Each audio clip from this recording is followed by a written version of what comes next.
good evening. This is 3FM 92.7. Welcome to Hot Edition from our studios here at Adesawe Kanda, Accra.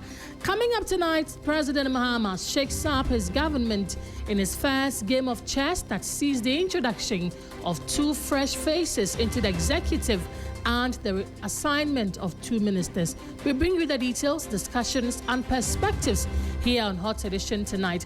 Also, President Mahama's reshuffle creates vacancy in the front bench of Parliament's majority caucus, lobbying and speculations rife as the governing NDC moves to fill the vacancy. We'll bring you clarity on the issues tonight. Stay with us as we delve into the issues, and don't forget to share your views and our live streams on Facebook and YouTube at 3FM 927. Before we get into all of these, Nura Mohammed is here with a news summary. Nura, what do you have?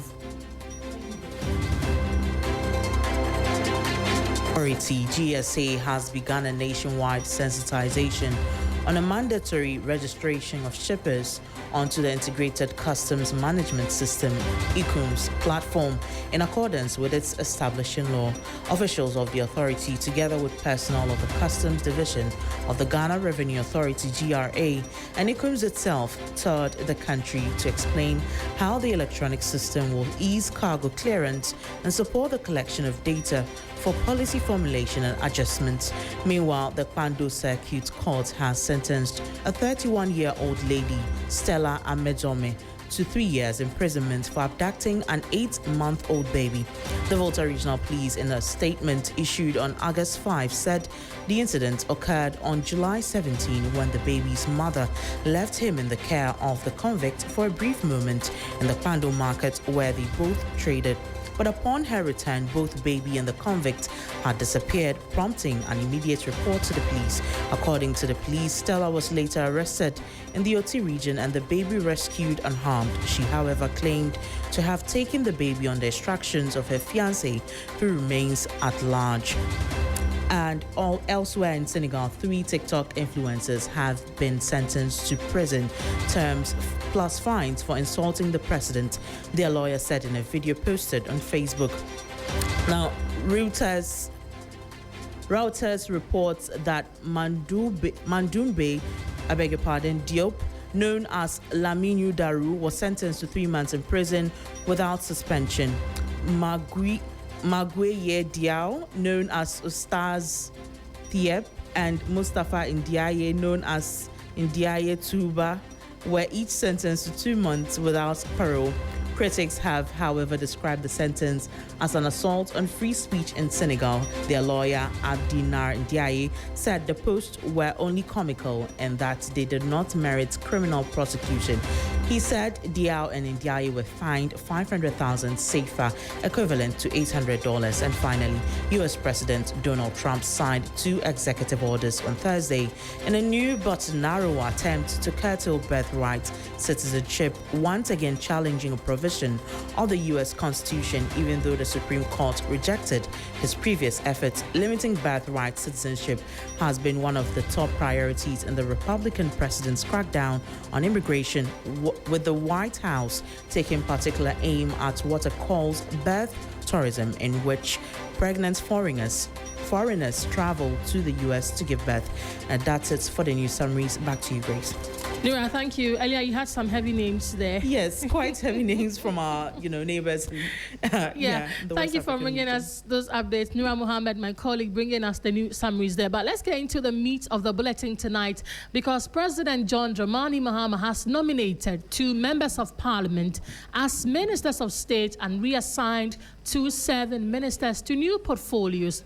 In a statement issued by the President, today, the President said the nominations were made in accordance with Article 78, Clause 1 of the Constitution and have been submitted to Parliament through the Speaker for prior approval. Dr. Zanato Ajiman Rawlings, Member of Parliament, has been nominated as Minister for Environment, Science and Technology. Majority Leader Mahama Yariga has also been nominated as Minister for Local Government, Chieftaincy and Religious Affairs. Meanwhile, the President has reassigned Kenneth Gilbert Ejay to the Ministry of Defense. He was formerly serving as Minister for Works and Housing.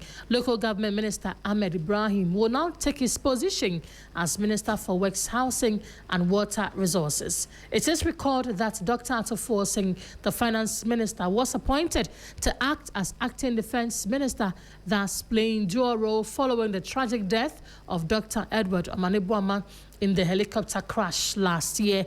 Let's bring my colleague Wisdom Safo in studio. Wise, what are the portfolio of these 4 minister nominees? So, Grace, we asked for the replacement of these people who perished in the helicopter crash a year ago. Right. And yes, the presidency has responded to that call. And I would like to start with Dr. Zaneto Ajiman Rawlings. She is occupying, or she is a nominee for the Environment, Science and Technology Ministry. Right. Now, let's look at her political experience. So, she's NDC MP for Kolote Kole since 2017, and she's now serving her 3rd term in Parliament. And she has also served on the Defense and Interior and Environment Committee in Parliament. She is also a chairperson of the Parliament Security and Intelligence Committee in the current Parliament. This would be her first appointment as a substantive cabinet or sector minister. Right. Let's look at her educational background and whether it links to the ministry where she's going to lead. So she is a medical doctor.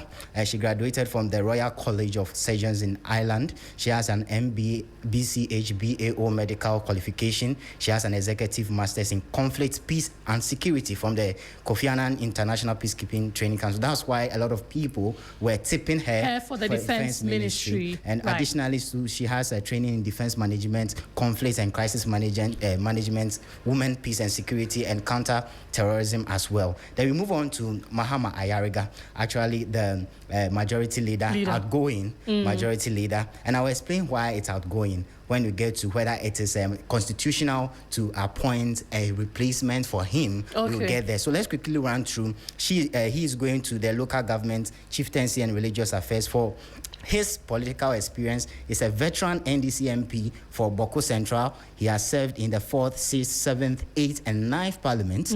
He became majority leader and leader of government business in January 2025. He's also the former presidential spokesperson under President John Atamos.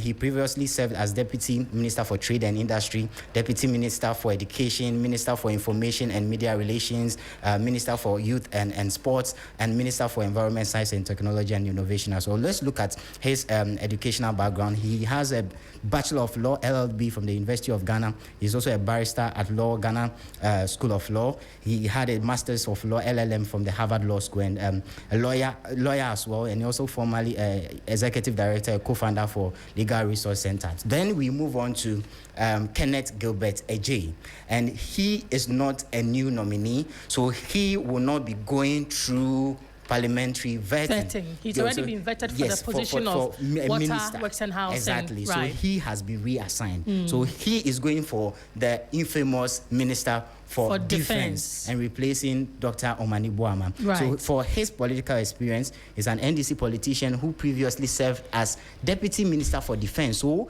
he has been a Deputy Minister for Defense before, from 2015 to 2017 under President John Dramani Mahama I, right? And he was also appointed as the Minister for Works and Housing and Water Resources in 2025. Now he returns to the defense sector as a substantive Minister for Defense. For his educational background, he has a BSc in marketing. So he's a marketing person from GIMPA, and he has an executive MBA from the University of Ghana Business School. He has an MA, Master of Arts in Peace, Security and Intelligence Management. So he has a background related to defense as well. Security and all of that. Exactly, from UPSC, and he completed that in 2022. He also have background in marketing, financial services, and public sector governance. Then the last person here will be Ahmed Ibrahim. So he has also been reassigned. So he will also not go through parliamentary vetting. Exactly. Now he's been reassigned to the Works, Housing and Water Resources Ministry. For his political experience, he is the NDC MP since 2009. He has also initially represented the Tain constituency and subsequently the Banda constituency. So he has also served as both Deputy Majority Whip and Deputy Minority Whip as well, giving him extensive parliamentary leadership experience. He became the Minister for Local Government, Chieftaincy and Religious Affairs in 2025, and now he is reassigned to the Works, Housing and Water Resources. For his educational background, he has a BA Political Science and Philosophy from the University of Ghana, an MBA in Finance from GIMPA. He also undertook specialist training in regulatory impact assessment and cost-benefit analysis as well. He's also the former CEO of Flamingo Publications Ghana Limited as well. So this is, in a nutshell, the profile of all of these four and what they bring on board. Because we also know some of them are already serving in the government. Thank you for talking to us. I know there's that constitution bit, but I'll throw that to Christian Yale because he is our face in Parliament. Wisdom Safo, my brilliant colleague, bringing us up to speed with the portfolio of the President Mahama's nominees and reassignment of some ministers who are already in his government. We'll hear from Christian Yale shortly, but before we do that, let's listen to a comment from former Supreme Court Judge Justice William Atekuba, what he said about Dr. Zanetta Rawlings and questioned why she didn't have a ministerial position back then. Let's listen to him. Somebody like Zanetta Rawlings, she's not a politician. She's a woman of the people. I've been following her activities. I don't know, I've never spoken to her, never met her. But I'm convinced that that's the kind of politician people should aspire to be. Until now, and that's why I don't get involved in politics. I don't know why she's not yet a minister. I hope by saying I've not destroyed her chances. From social media, it seems there are sometimes they even announce her as Deputy Minister of Health. I say, oh, she could even be the substantive. There's something, but I think there's something that, why not? Why not? Such a woman of principle, of dedication of integrity. Why not? Former Supreme Court Judge Justice William Atekuba there. Let's bring in Christian Yale, our man from Parliament. Christian, what have you gathered so far regarding who takes up the position of the majority leader now that he has been nominated for a minister? Are any names coming up? What do we know? Yes, great. With some tangible information that we can walk away. And in fact, these are things that are confirmed. We are exposed to credible sources and what you call deep throat sources. And what we've gathered is that the Honorable James Agaga is shaped to be the next majority leader.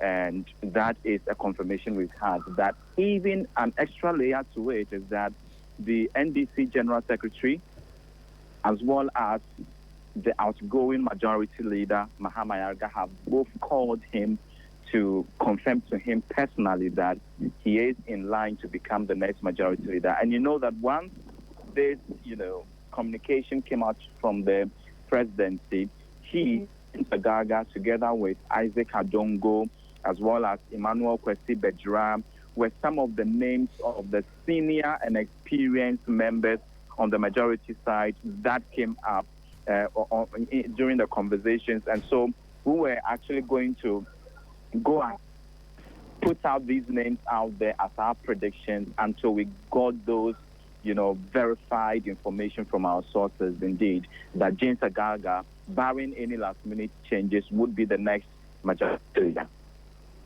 And Christian, what does the Constitution say about assigning a leader in Parliament to a new ministerial position? Christian, can you hear me? Yes, I can hear you now. I was asking what the Constitution or what the standing orders of Parliament say about reassigning a majority leader or a leader to a ministerial position. Yeah, so actually, when you look at the standing orders, you wouldn't get any exact provision as to what should be the next action, but as it were, it is the political party that the member belongs to that will issue an official communication to announce him. Now, there is a convention or a rule that Parliament uses that usually when the party that they belong to announces them, the caucus should then have a form of consultation or backdoor discussion to more or less confirm from the caucus's perspective as well. So that is the convention. We know that that kind of convention or that kind of conversation in the backdoor among the caucus members to show that indeed, if James Agaga is, they are ready and they can go ahead to proceed to work with him as such. In fact, I'm already gathering there's been that conversation happening already. Coincidentally, this is happening at the time that Parliament is on roll. So there will be that room to have all of that conversation happen, take place before the House would resume sitting for the last part of the year. And as well, what we know is that when you look at Dr. Zanetor Adjuman-Rawlings, who has equally been nominated a minister, she, despite being a chairperson of the Security and Intelligence Committee, is also a vice president of the Pan-African Parliament. What that means for her and going into her future is that if she accepts to be the Minister for Environment, Science and Technology, then she would have to resign from her role as the vice president of the Pan-African Parliament, because when you look at Article 17 of the Pan-African Parliament and their rules, it states that once you're a member or a vice president or a president, you cannot hold an executive position in your country where you come from. So that is another rule that would have to be relied on concerning Dr. Zanetor Adjuman-Rawlings. But for both of them, the majority leader, who is now becoming the Minister for Chieftaincy and Local Affairs, as well as Zanetor Adjuman-Rawlings now becoming Minister of Environment, Science and Technology, this would trigger into having some impact on the committees that they belong to, because then there will be some changes here and there. Exactly. Christian, thank you for bringing us those details. Christian Yali, our man in Parliament. This is Hot Edition on 3FM 92.7. Let's just stay on this and bring in Dr. Victor Doke. He is a lecturer at the Kofi Annan International Peacekeeping and Training Center, joining us on the phone. Doc, thank you for your time. As always, I mean, the name of Gilbert Ejay coming in as new defense minister. What do you make of it? We already know he's serving in President Mahama's government. What do you make of his name coming up? Well, we're working the phone to bring in Dr. Victor Doke. He is a lecturer at the Kofi Annan International Peacekeeping and Training Center. Doc, if you can hear me now, Gilbert Ejay's name is coming up as the president's nominee for the Minister for Defense. What do you make of this? Right, thank you very much. Can you hear me now? Yes, Doc, loud and clear. Right, okay. So I know the name will come up as a surprise to many, but for some of us who have been following the defense sector for a while, for the name to come up is no surprise.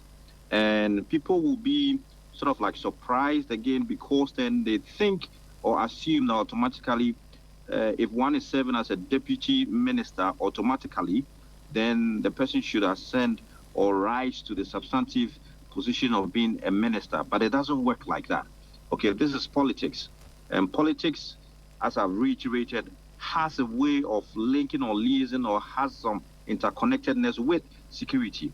Now, Honorable Kenneth coming in, for him having served under President Mahama before as a deputy minister, okay, and then doing less than 2 years, right, he has the knowledge in that sector altogether, the experience, has even, had some liaisons or interactions, coordinations before. So it is expected that he comes to the position with a lot of experience from when he was appointed 2015 to January 2017, thereabout. Now you look at Honorable Broja, also has done less than 2 years. And then you think that automatically he should just pick up the position. There are two different scenarios, two different dynamics playing out here.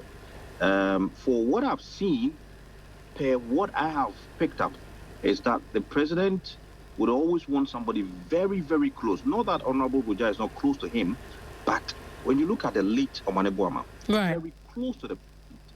And then you look at Honorable Kenneth, very, very close to the president.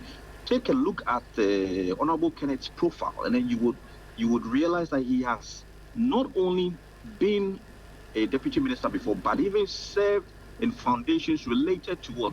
The first couple. So that also tells you how close he is with regards to the first couple themselves. So for him coming up, it's not a surprise at all. He has a big position, and then a lot to do when you talk about that sector. Very sensitive. How? Hello, Doc. Can you hear me? I'm losing you. As he relate to the military hierarchy, it's very key for him to do that. So we are looking at a lot of things he's going to bring on bear. The welfare issues for the men and women, the logistics, equipment, intelligence gathering, all of these are very key. And for him... Hello, Doc. Well, it's just...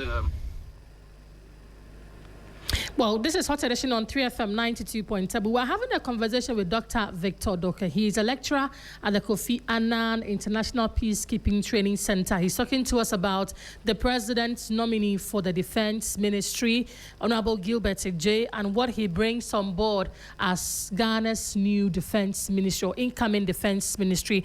We're working the lines to have a better connection with him so that we can continue the conversation. But if you just tuned in, what is happening is that President Mahama has nominated 2 members of parliament as ministers of state and reassigned 2 serving ministers to new portfolios. In a statement issued by the presidency today, the president said the nominations were made in accordance with Article 78, Clause 1 of the Constitution and have been submitted to Parliament through the Speaker for prior approval.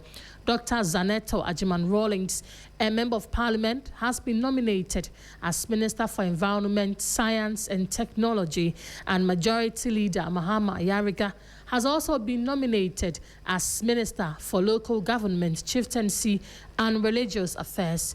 Meanwhile, the president has reassigned Kenneth Gilbert Ejay to the Ministry of Defense. He was formerly serving as Minister for Works and Housing. We also know that he's been a Deputy Minister for Defense in the Mahama One government from 2015 to 2017. And then that's how the conversation is going now. And then Local Government Minister Ahmed Ibrahim will now take his position as Minister for Works, Housing and Water Resources. You will recall that Dr. Atufo Singh, the Finance Minister, was appointed to act as Acting Defense Minister, thus playing dual role following the tragic death of Dr. Edward Omanibuama in the helicopter crash last year. And as you already saw, there was a 1-year commemoration ceremony for the 8 that perished during that accident, and that event happened last year. And so let us know how you feel about the names coming up. Our correspondent from Parliament, Christian Yali, tells us that James Agalga, MP for Busa North, his name is coming up as the replacement for the majority leader position. Already, he's been called by the General Secretary of the NDC, by the Chair of the NDC, Johnson Estiedun Ketia, to congratulate him of his nomination. And so that is the latest now from the parliamentary front for the NDC, as well as all the changes President Mahama intends to make when it comes to reshuffling his government. Let us also know, did any of these names come to you as a surprise? Earlier, the people were tipping Dr. Zaneto Ajiman-Rawlings as the Minister for Defense because we know she's got a lot of knowledge when it comes to that, as well as his background. But she is now being nominated as Minister for Environment, Science and Technology. Let us know what you make of all of these names coming up by President Mahama. What would you want them to be looking at in their first 3 months in office, and what your recommendations will be for them? Talking about this, let's just quickly go on the phone again and connect with Dr. Joshua Zato. He is a political science lecturer at the University of Ghana. He's joining us on Zoom. Doc, thank you for your time on the bulletin. What will be your immediate reaction to the news of the ministerial reshuffling as announced by the presidency today? Dr. Zato, can you hear me? well, we're working the phone to speak to Dr. Joshua Jebuntie Zatu. He's a political science lecturer at the University of Ghana.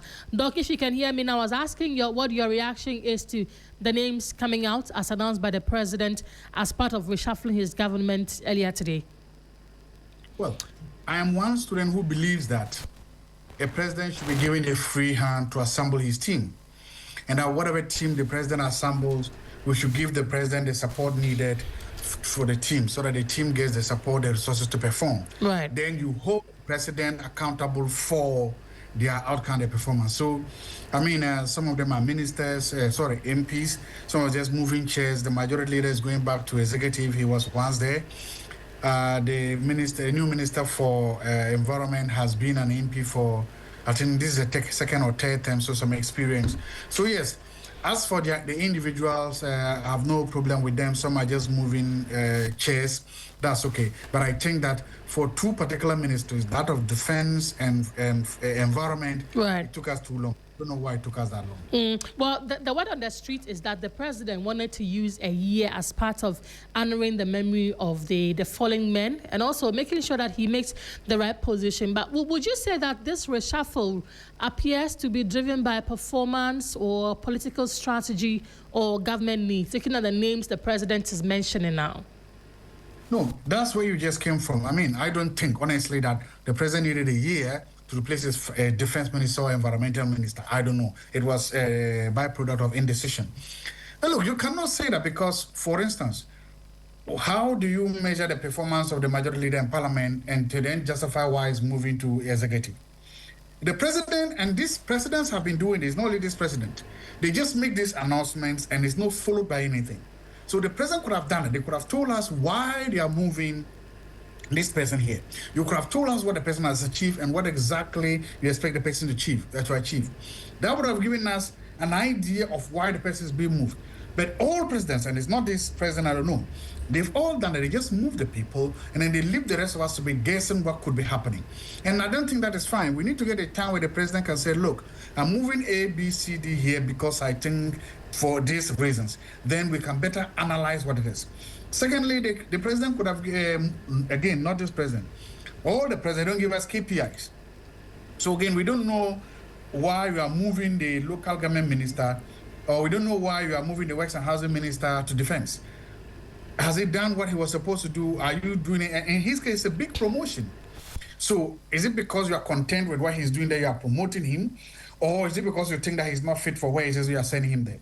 I think that we are not often given any information at all by all the presidents. And I think we need to get a point where they stop treating us like that by giving us enough information to help us do the analysis. So you'd have appreciated if the president's press release had said that I am moving this person A to office B because of these and that reasons. Yes, you could do that. I'm saying that again, it's not a criticism of the current president, all of them. Right. Because we need to, if you are moving the majority leader from parliament into the executive, why?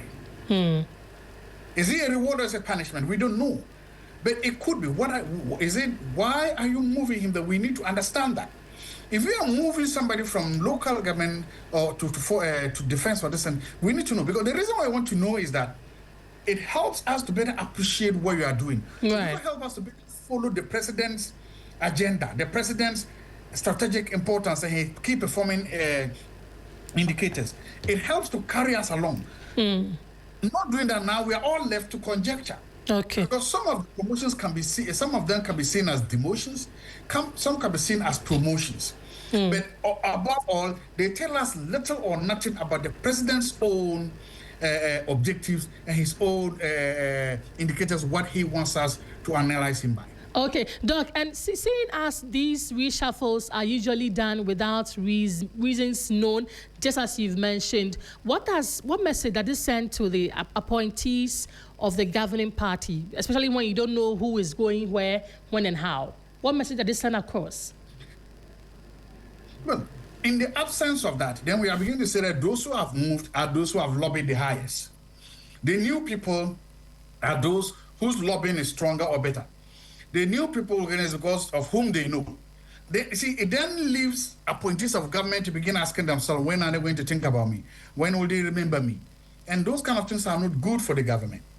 It is not good because we need to able to say that this is where it is coming from, this is how it is coming. Secondly, it only intensifies the lobbying and then makes the current ministers a little bit uncomfortable on where they are. Because you wake up tomorrow and you are moved, and tomorrow, fortunately, nobody is leaving to have come inside. You wake up tomorrow and you are leaving cabinet. It gives them a decision to engage in what's called short terrorism. They all then adopt the firefighting strategy to governance. They govern day by day. It's kind of difficult for them now come out with, let's say, long-term strategic plans. And that becomes the problem. You are managing or you are governing day by day because you don't know what you are doing right, you don't know what you are doing wrong, you don't know when you can change. That's a problem. Okay, Doc. In this case, giving. Okay, so let me just acknowledge the presence of Dr. Richard Fiadomo. He's a local governance expert joining us on the phone. I'll go to him shortly, but wrapping up with you, Dr. Zato. Dr. Zanato Ajman-Rawlings is entering cabinet for the first time. What opportunities and challenges await her? A lot of people were looking forward to her appointment or her name mentioned earlier. Well, and she's going to environment, right? Right. She's going to environment. You see, one of the biggest things is that if you go back and see the former environment minister, Honorable Mutala, he lost his life on his way to go and he together with the defense minister to help bring an end to Galamsey. Right. The biggest environmental challenge we face today is Galamsey. And I think the joint ministries of environment, lands, and have that responsibility. I think it falls squarely with the lands, but the environment too matters. The question Zenita wants to do today is that she's coming to cabinet, she's filling some pretty huge shoes. People will now want to begin to judge her not based on her last name, but based on what she can do. She has an opportunity now to also begin to say, look, I'm my father's daughter, but begin to also give me credit for who I am and what I can do.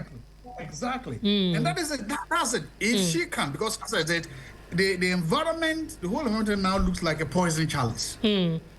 Poison chalice precisely because of the Galamsey. Right. Again, I don't know whether she's in charge of it. She has to marry with somebody. So the appointment may look like a sort of Damocles hanging overhead.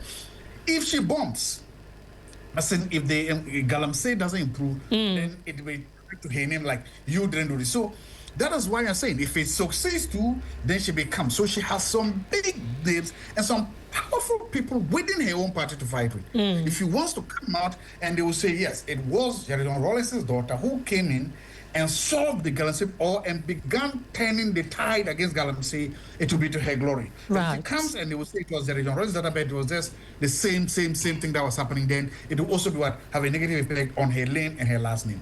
Right. Doc, thank you so much for talking to us. Dr. Joshua Zebuntie Zato, a political science lecturer at the University of Ghana. Let's bring in local governance expert Richard Fiadomo. Mr. Fiadomo, thank you for your time, as always, on the bulletin. Mahama Ayariga has held several ministerial and parliamentary positions over the years. How does his experience prepare him for the local government, chieftaincy, and religious affairs ministry? Yeah, thank you very much. Greetings to all your cherished listeners.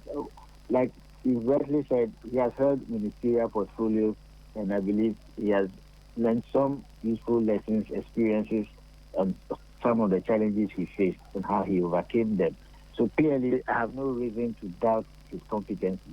And I also trust that if he becomes a local government minister, he may not necessarily know about the terrain now, but looking at him being an astute lawyer and experience as a former minister, I believe he will learn on the job very fast and can become a very good local government minister going forward.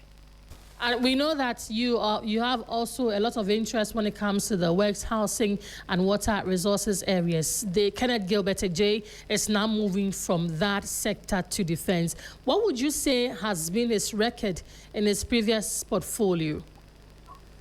So I think over the period, the issues of water and sanitation has been some of the topical issues that have happened when the flooding came and the issues that came up. And I think the Works and Housing Ministry, in terms of the work that they had to do in terms of sanitation, checking flooding and other things. I think that, yes, if you want to use that yardstick, we may not be able to score him a very good mark because of what we saw on June 29th this year. So clearly, I think that he has the competency to go to the defense ministry. He has been there as a former deputy defense minister before, so I believe he learned one or two things whilst he was there. So going there as a substantive minister, I think he will do well. But for the Works and Housing Ministry, because of the flooding issue that we had, which a lot had to do with his ministry, then we may not be able to give him a very good score. But I do not think that alone can be used to judge the work he did at the ministry.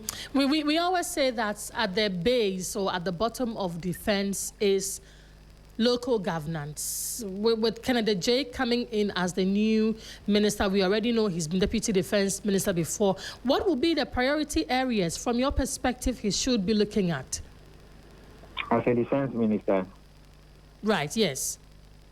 Oh, clearly, we all know when it comes to security matters, these are not things that are discussed in the open. So obviously, there are a lot of things that happen as far as the military and the security sector is concerned that do not come to the public for us to know about. But I believe that where his predecessor left off and maybe where the current finance minister is leaving off, he will also take over and the military will continue to do what they have been there to do and ensure that we have a certain peace in this country. So I believe that he will fit in very well, especially so when he has been a deputy minister of that particular ministry before. And Ahmed Ibrahim, he is now taking over the Works, Housing and Water Resources Ministry. What should Ghanaians know about his experience? So I think those of us who are operating in the local government space, we are sad. We are not happy. But the president is appointing authority. He decides who he wants to put where. So we will not fault the president for moving Ahmed from local government to water resources. But would have wished Ahmed stayed with the local government space for some time. But like I said, I have no doubt in my mind that his replacement being Mahama Ayariga, they do a good job and even they do a better job than Ahmed have done now. So clearly, even though we are not happy he's leaving, I believe the president knows best and the one he's bringing to, we may not have him operating in the space, but with his experience as a former minister, I believe he can take over from where Ahmed is leaving off. You're sad Ahmed is leaving. Mahama Ayariga is coming in. What would you want him to do or look at to compensate for your sadness?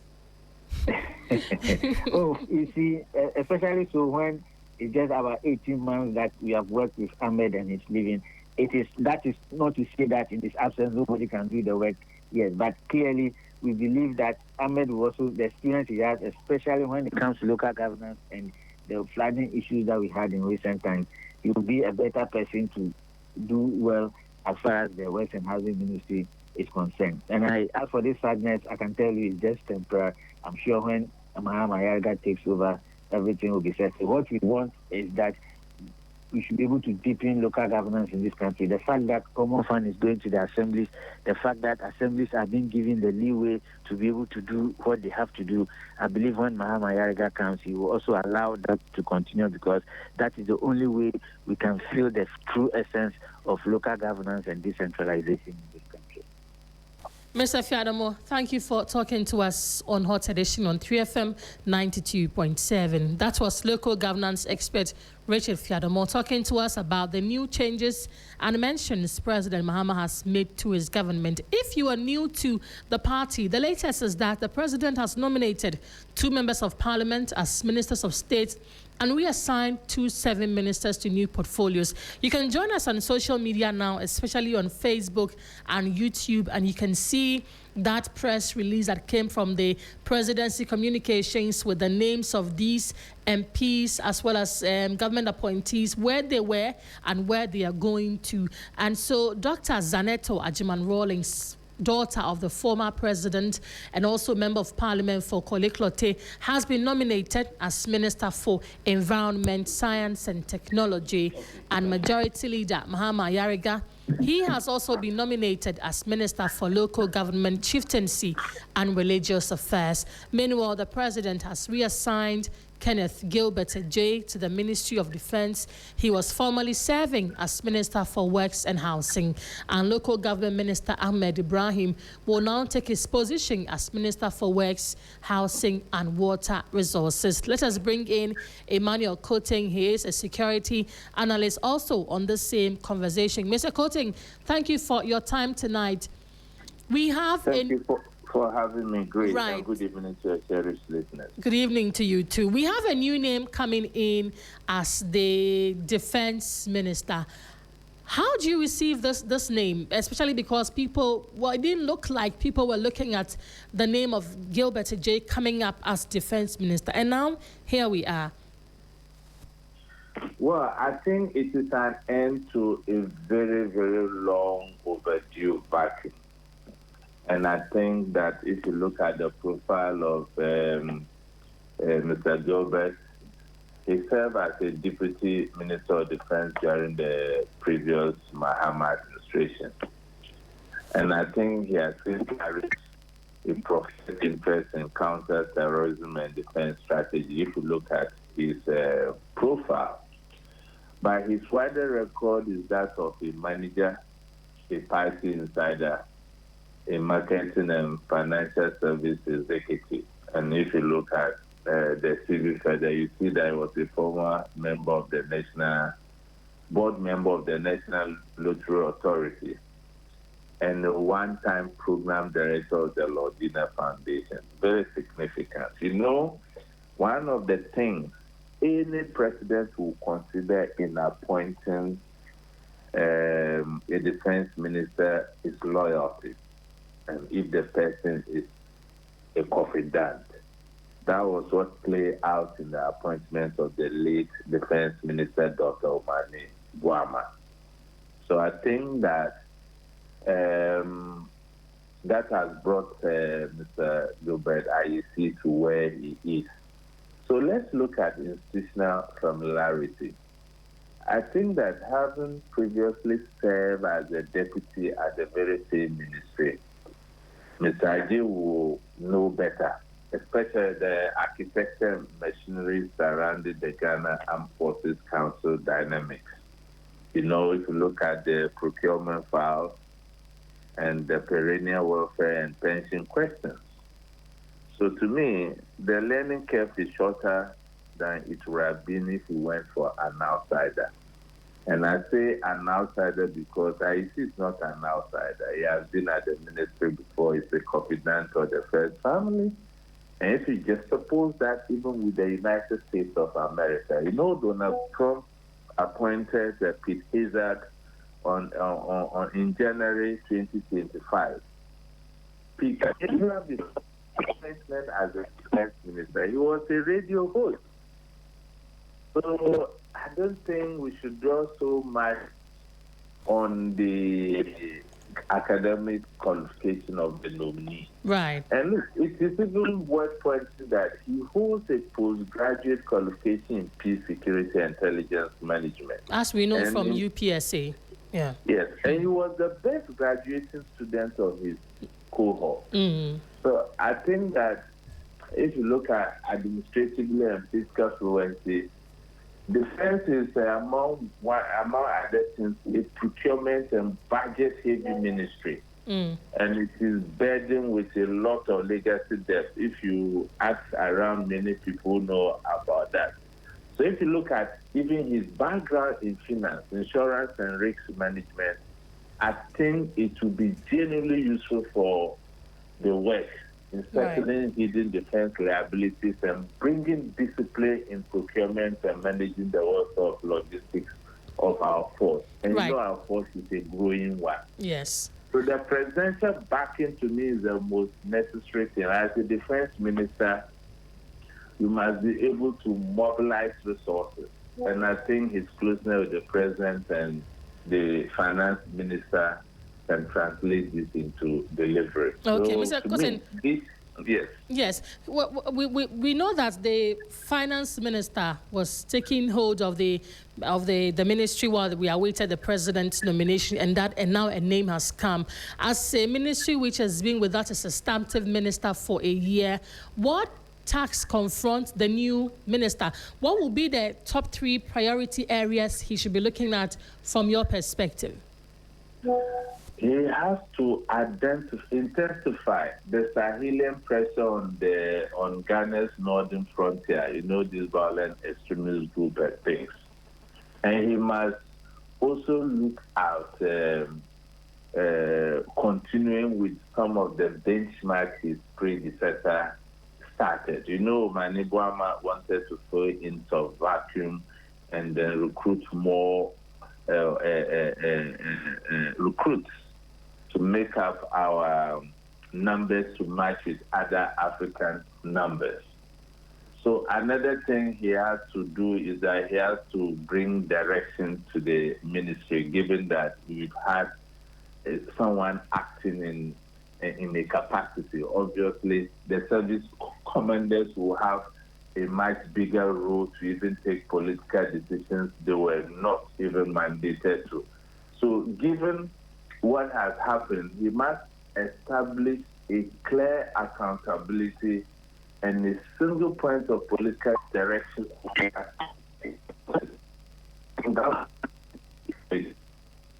So, in summing, I think that his appointment will not be taken, the measure of his appointment will not be taken as his version. It will be taken in how quickly he grabs the northern frontier, like I mentioned, whether he protects and builds on his predecessors' reforms, and whether he can insulate the Ghana Armed Forces from the very partisan perception his own profile invites. And when I talk about the partisan perception his own profile invites, we are talking about his closeness to the First family and his confident role with the First family. And I just pray that Ghanaians should give him the opportunity. Because if you look at Dr. Omani Boamah, he didn't have any security background. And the one before Dr. Omani Boamah, Dominic Nitiwo, didn't also have a security background. But however, our ears are on the ground as security analysts, and when you call on us, we will usually do our independent analysis of right. issues moving forward. So we wish him well. I exactly. think it's the best fit for the role. Mr. Kotin, thank you so much for talking to us. As always, on the bulletin, we've been engaging Emmanuel Kotin. He's a security analyst, talking to us about the president's nomination of Gilbert Ejay as the new Minister for Defense after the ministry had no substantive minister for a year. This is Hot Edition on 3FM 92.7. Let's move away from that and do some other stories. And the National Association of Graduate Teachers, NAGRAT, has thrown its weight behind calls for an independent probe into the controversies surrounding the 2026 Basic Education Certificate Examination BC results. The development comes as the Ministry of Education officially received a petition from the Ghana National Council of Private Schools and other private school operators who are demanding answers over what they describe as anomalies in the release of the BC results. There's more in this report. Presented a petition, the Executive Director of the Ghana National Council of Private Schools, Kwesi Obinfo, underscored the significant contribution of private schools to national development. He stressed the need for greater transparency in the conduct and administration of public examinations. We are in a possession of relevant documentary and empirical evidence in support of the concerns raised in this petition. And for that matter, if the establishment of an independent review body is constituted, the petitioners will make themselves available and provide adequacy of relevant evidences to make or support our cumulative claim. The Greater Accra Regional President of the Ghana National Association of Private Schools, Dr. Aisha Akrofi, also called for an independent investigation into the release of the BEC results. Presenting a 7-point analysis, she questioned the moderation process used by West African Examinations Council and called for full disclosure of the procedures and individuals involved in arriving at the final results. Receive and consider documentary evidence, expert submissions, statistical analysis, and representations from all relevant stakeholders, including the petitioners, WAEC, educational experts, school authorities, and any other persons whose evidence the committee considers relevant to its inquiry. Receiving the petition on behalf of the Minister of Education, Deputy Minister of Education, Dr. Clementa Park, acknowledged the critical role private schools play in Ghana's education system. We are not in a position to justify or dismiss your claims. And I believe that is why you are calling for a probe. Let's have the probe. Let's look at the evidence. Let's put all the cards on the table. Let's do an honest assessment and then reach an honest conclusion. Meanwhile, the National Association of Graduate Teachers, NAGRAT, has endorsed the calls for an independent investigation. Let's allow the investigation to go on and let's see whether there's truth in what they are saying or not. Then we'll come to a table and agree whether we need another body to do the work we are expecting to be done. The West African Examinations Council, WAEC, has rejected claims by private school operators that it deliberately awarded low grades to their students. WAEC insists that the 2026 BEC results were graded fairly, accurately, and professionally. Daniel Opoku's reports there. Away from that, the Commissioner General of the Ghana Boundary Commission, Major General Anthony Ntem, has concluded a 5-day operational assessment and stakeholder engagement along sections of the Ghana-Togo international boundary in the Oti region. The exercise, conducted from July 27 to 31, covered the KJB district, Nkwanta South Municipality, and Nkwanta North District. According to him, it formed part of efforts to strengthen boundary governance, improve border security, and assess the development challenges facing border communities. More in this report. Because if official comes to a state, it starts on the borders. We want to find out whether you, the community members yourselves, are you living at peace? And then the communities at the other side of the border, are you at peace with each other? When you move from the cities towards the borders, then you see that the rate of development comes down a bit. So we want to assess or find out your pressing needs so that we can carry it across to the ministry that are responsible. And then also we have some development partners that assist us and provide some of the facilities. That was the Commissioner General of the Ghana Boundary Commission, Major General Anthony Ntem. This is Hot Edition on 3FM 92.7. Time now for the business update with Bismarck Ewisa. Stay with us.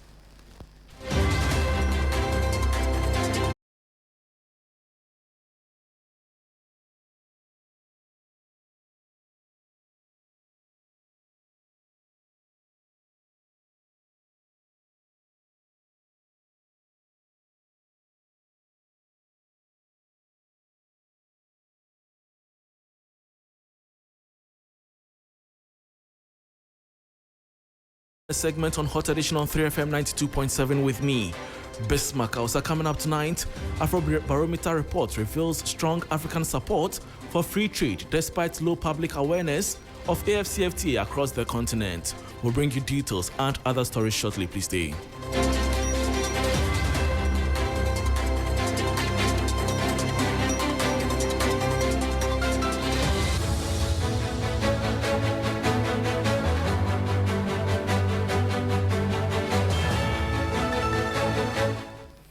Thanks for your company. Now to the details. A new Afrobarometer report has revealed a major gap between Africans' growing support for free trade and their awareness of the African Continental Free Trade Area, AFCFTA. The study found that while nearly 2/3 of Africans favor expanding international trade to create economic opportunities, only 13% of citizens have heard of the continent's flagship free trade agreement.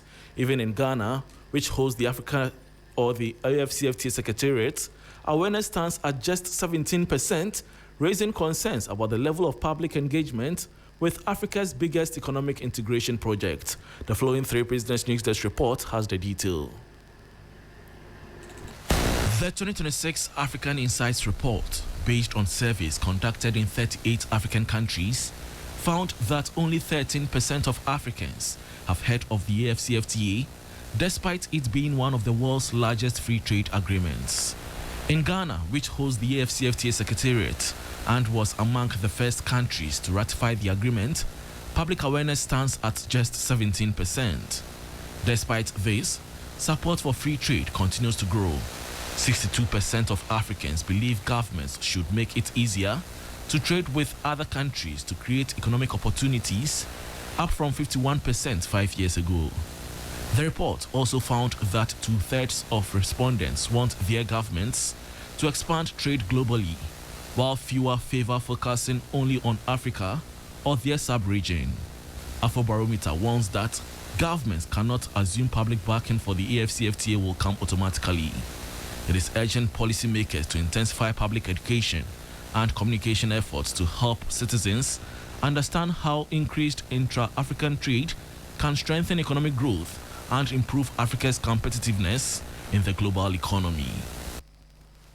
And that was a 3 Business News Desk report on Afrobarometer reports revealing strong African support for free trade despite low public awareness of AfCFTA across the continent. Before we go, government goes to the domestic money market to borrow 6.217 billion cedis through its weekly treasury bill auction.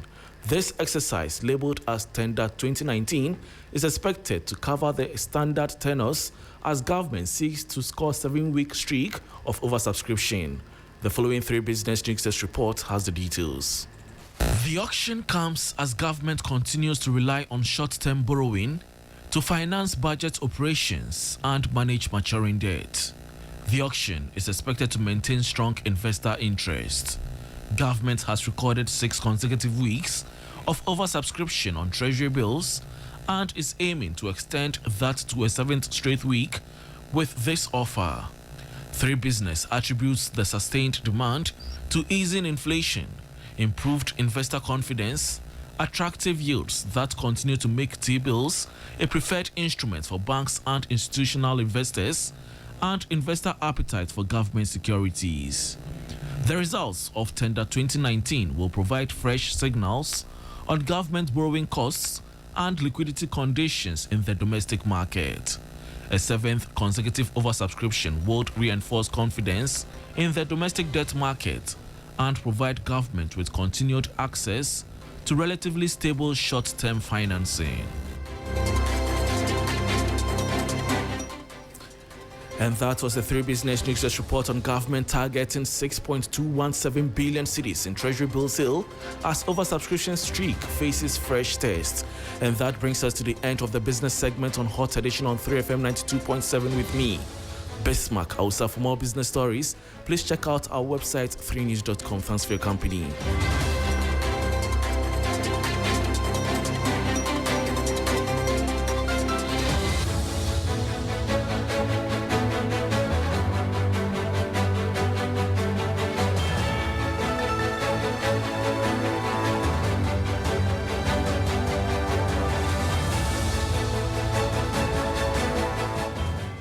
And Bismarck Ewisa just gone by with the latest in the world of business. This is Hot Edition on 3FM 92.7. Thank you for spending the last 60 minutes with us. We've been talking about the president's shake-up in his government in his first game of chess that sees the introduction of 2 fresh faces into the executive and the reassignment of 2 ministers. You can log on to 3news.com and get some more stories. My name is Grace Hamuajiman. Thank you for joining us and have a good evening.